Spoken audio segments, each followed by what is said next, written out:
Can you expand upon the forbidden fruit and how it destroyed humanity? Did we basically say we create our own rules, thus giving us free rein to do evil, being our own God? If we ate it on God's terms, what would have changed? Okay, this in many ways, this is the question through which we will see everything else. To eat of the tree of the knowledge of good and evil means that one will die. That's what God says. He doesn't say you will die if you eat it on terms other than my own. He says you will die when you eat it. So the question is, before the fall, in what sense does it make sense to speak of death? Because we say death came from the fall. And that's true, but it's true in a specific way. When God says that, what immediately happens? God puts Adam into a deep sleep. He divides him in two. He creates Eve from his side, and then he reunites Eve with Adam, and Adam is therefore glorified. Thus, he who was once called Adam from the dirt, as James Jordan memorably puts it, who was called Adam dirtbag, becomes flame. He is glorified by his union with Eve, division, reunification. This is the process by which everything exists more and more perfectly. Division, reunification. The big story arc here is Genesis 1. God creates light, or possibly shines his own light on the creation in the beginning. It's possible that on the first day, this was God's light. That's why Exodus 15, which is a creation week pattern, it blow by blow follows the order of events creation week. It says that the glory of God from the cloud lit up the night. And then the water is divided from the water in the Red Sea. So, and it follows it out all the way through. So in Genesis 1, first light shines, and then God separates water from water. The waters above are the boundary of our cosmos. Beyond that water exists the heaven of heavens, the highest heaven. And that highest heaven will indwell greater earth, as I like to call it, eschatologically. Greater earth being not only the planet Earth, but the whole cosmos. We see this in Revelation. Revelation chapter 20 says that in the eschaton there will be no more sea. In context, that's the sea of crystal. That's the sea which Jesus ascends above in Revelation 4-5. That's the sea which was mixed with fire in Revelation chapter 14. No more sea means the same thing as in the flood, Noah removed the covering of the ark. Well, that word for covering, same word or closely related to the word for the mercy seat. Mercy seat is made of gold because this is the point at which the heaven of heavens, God's throne, comes into contact with the world as we know it. So that is the big story arc. A separation and then a reunification in glory. Death and resurrection, evening and then morning. So God wanted us to eventually eat of the tree of knowledge of good and evil. And in a way, we would have died, even if we did it obediently. But what would death have meant? It would have meant some kind of going into a deep sleep and then rising up to glory, not the corruption which we experience in the flesh today. Think about in the death and resurrection of Jesus. When Jesus dies, he freely participates in all of our sufferings, but he was not divided to one degree. This is why the Gospels lay such an emphasis on not one of his bones is broken. Bone, well, in the Hebrew language, this word also means self. So it refers to the utter unity of Jesus' divine selfhood, even in the midst of death. That is why there was no corruption when he was in the tomb. Because when Jesus becomes incarnate, he communicates his divine life to humanity as he participates in every aspect of human life. And thus, the human activity, the human actuality, the human qualities come to be reshaped by their contact with and communication with the divine qualities. So, the divine Son, in hypostatically joining himself with humanity, is enhumanized or made human. And the humanity in the human energies becomes, in this sense, ubiquitous. That presence is everywhere. The divine person is everywhere, according to both his divinity and humanity, and thus he is able to immediately make himself present according to both modes and any place. Now, the body, the particular shape of an individual body, is the consequence of the mode in which human nature is individuated in a particular person. Okay? In a particular person, there are certain things which make them unique, and those unique qualities are not kind of bolted onto generic human qualities. They are the way in which those human qualities are made specifically real. And there is no generic human nature. It always is made specifically real in one way or another. And because Jesus had made his humanity ubiquitous through contact with his divinity, his human presence permeated the whole creation, even in his death, so that when his soul was separated from his body was still in communication with those very operations which individuated it and gave it its structure and shape, which is why that structure and shape did not change. It did not fall into corruption. So it is through death and resurrection that Jesus is glorified.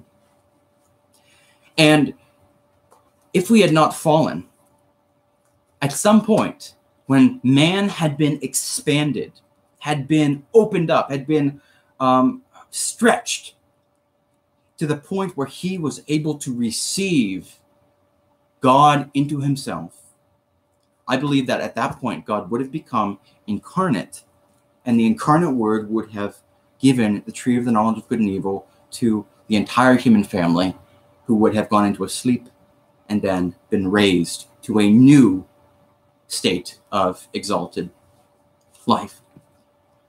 But when Adam and Eve took of the tree of the knowledge of good and evil, apart from God's conditions, apart from God's terms, what they said is that we can have a relationship with the creation on our own terms. Because the tree of life, this is the gift of existence. And the tree of knowledge, this is the gift of wisdom. It's the tree of knowledge of good and evil. I mean, in any given situation, if we form a purpose, a goal in our mind, we are able to see what intermediate steps would be good for realizing that purpose. So we want to invent something. Through wisdom, we are able to understand the natures of all creatures so that we know exactly what we need to use to invent that thing and exactly what we need to do in relation to it. And in taking of the tree of knowledge, apart from a sufficient degree of participation in God's own life, they determined that their mode of relation to the world would be, to one degree or another, separated from the infinite God, who is infinitely alive. And thus, they began to fall into death and corruption. So it has to do with being our own God. Yeah. And you'll notice the language of what contemporary biblical scholars call the divine council here. I think there's been some question about, like, okay, so divine council, like, this is the really hip and, like, cool and interesting thing. But when you get down to brass tacks, does Orthodoxy actually teach the divine council? Because it's like a reading of the Father. People are like, okay, where's the language of the divine council? And it's not a bad question. And I think the answer to that is that what modern biblical scholars call the divine council, the categories which they group under that term and that umbrella, are traditionally categories which are grouped under the notion of the communion of saints. Okay, so remember how earlier in the stream we said members of the heavenly council are called saints, holy ones. And the church, ecclesia, well, this is one of the words which identifies the divine council in the Old Testament. The council of his holy ones is church of the saints. And the enemy says, you shall be as gods, knowing good and evil. Now, let me read to you from Psalm chapter 82. Psalm 82 is a prophetic psalm predicting the casting out of the enemy, of the evil one, who had a position in God's heavenly court from which he was able to exercise influence over the world and occupy it. But God expels him from that heavenly court, Revelation chapter 12, through the ascension and glorification of Jesus Christ, by which the lawful possessors of the world are restored to dominion over it. Well, Psalm 82, which is read on Great and Holy Saturday, when Jesus despoiled the grave. When he despoiled Hades, we sing Psalm 82. That is the very moment where he invades and conquers the dominion of the enemy. And so let me read to you an interesting bit of Psalm 82.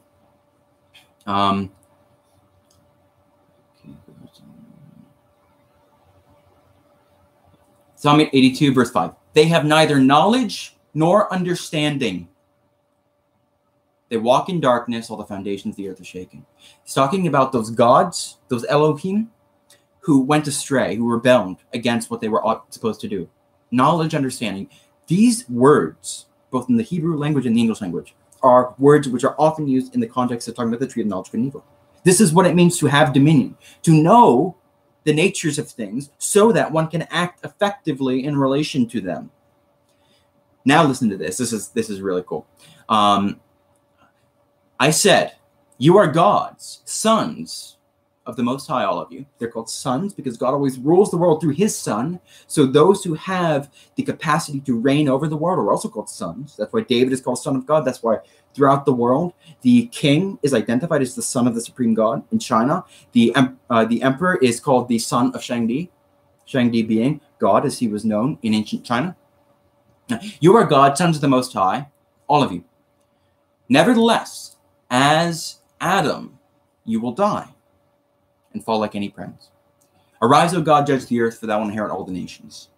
So these were the gods who, because of the nations going into idolatry, acquired a claim, a title to reign over the nations, to shape them by their influence. We often describe acts of great evil as bestial, but animals do not do many of the wicked things that human beings do. Consider what the Aztecs did. I mean, look at the religious tradition of the Aztecs by the time they were discovered by the Europeans. Now, not all Central American cultures were like this, but the Aztecs were. So I specifically mentioned them. We're talking about a culture which, when their army is insufficiently experienced, when they haven't had a battle in a while, when they're at peace, what they did is they would go and they would terrorize some village for practice. They would capture the people, remember, who were peaceful. They hadn't attacked. This was for practice. They captured the people, bring them to the city, and then they would ritually torture them and offer the fruit of that torture to their deities. They would then rip out the beating heart of these people whom they had captured and conquered. And that's how their gods wanted to be worshipped. I submit to you that it is very difficult on a naturalistic understanding of the world to explain why various cultures developed this. This is the result of an intense malevolence, which is very difficult to explain just in terms of what we know about the natural inclinations of human beings, even if they're, total unbelievers. Most human beings do not come up with this stuff on their own mind. So, by idolatry, they allowed themselves to be influenced by the enemy and his slaves. That's why Jesus says, anyone who sins is a slave of sin. Every act that you do is either in harmony with what God wants or what the enemy wants. God wants to make you a son. He wants to make you food. He's a roaring lion seeking whom he might devour. The serpent will eat dust. Dust? Well, man returns to dust and death. The serpent eats the dead. So if you live a life of death, Jesus says, those who hate me love death. If you live a life of death, you're food. But if you live a life of Christ, you are one of those at his feast. So nevertheless, as Adam you shall die. Now this phrase is sometimes translated as men, but as Adam is the literal rendering of it. And I think this is a much better translation because it is an allusion to what happened in Genesis 3. So I said, you are God, sons of the Most High, all of you. Nevertheless, as Adam you shall die and fall like any prince. Now, what does the devil say to Adam in Genesis chapter 3? The serpent said to the woman, you will not die. You will not die, for God knows that when you eat of it, your eyes will be open. Remember, they will walk about in darkness, Psalm 82. Well, darkness is something which is apprehended by a deprivation of light with the eyes. The eyes allow a person to see a thing as it is. God knows when you eat of it, your eyes will be opened and you will be as gods, knowing good and evil. So you're not going to die. You will have life. And you will be as gods, even though you're men. Psalm 82 reverses that. You are gods, but as Adam, you will die. Eye for eye, tooth for tooth. That very thing which the devil led man to get cursed with is the curse which is pronounced on him, which is why in the world to come, he is sealed away forever in the grave. He has chosen death forever, and that is forever his portion. Remember, death, the heart of the concept is separation, and the devil is cut off from the world, along with all those who have chosen in the final accounting to serve him. They're cut off from the world. They can no longer hold the world hostage to their desires. C.S. Lewis in A Great Divorce has a really astute, I think, answer to the question, how can there be eternal happiness if some are damned? Now, I'm not a universalist. I want to make that very clear. But I'm also not claiming to know exactly who in the final accounting will be damned. Okay, we have, in fact, the tradition is actually a little more complicated than some people assume. For example, the Emperor Trajan was said in a tradition that's known in both East and West. The Emperor Trajan, remember, he's a pagan. He's born after Christ, and he actually signs or writes to Pliny saying that, yes, you can persecute Christians. But according to a tradition, Pope Gregory the Great, through his prayers, allowed Trajan to come into the blessed lands. So I present that to you as something that people not in modernity, but in antiquity, apparently thought was possible. So I'm not claiming to know, because Trajan, even though he authorized persecution of Christians, he did, apparently, if this tradition is true, seek to act wisely according to the light of his understanding. There's a lot of complicated stuff involved there. So I'm not saying I know exactly who's damned, but I think some people will be eternally lost. And C.S. Lewis makes a wonderful point in relation to this. Why is it that those who in the final accounting refuse to embrace happiness should be able to hold the rest of the world hostage? Should be say, if I'm not going to have joy, I refuse to have joy, why should that remove the possibility of joy from everybody else? In fact, that is part of the evil act itself, the desire not just to reject joy for oneself, but to take it away from others. Lewis says God has allowed us to have pity so that pity would lead to compassion and genuine charity. But the enemy, as he does for everything, has perverted it into a weapon of his own, to use pity as a way to entice others into evil. Subscribe to Seraphim Hamilton.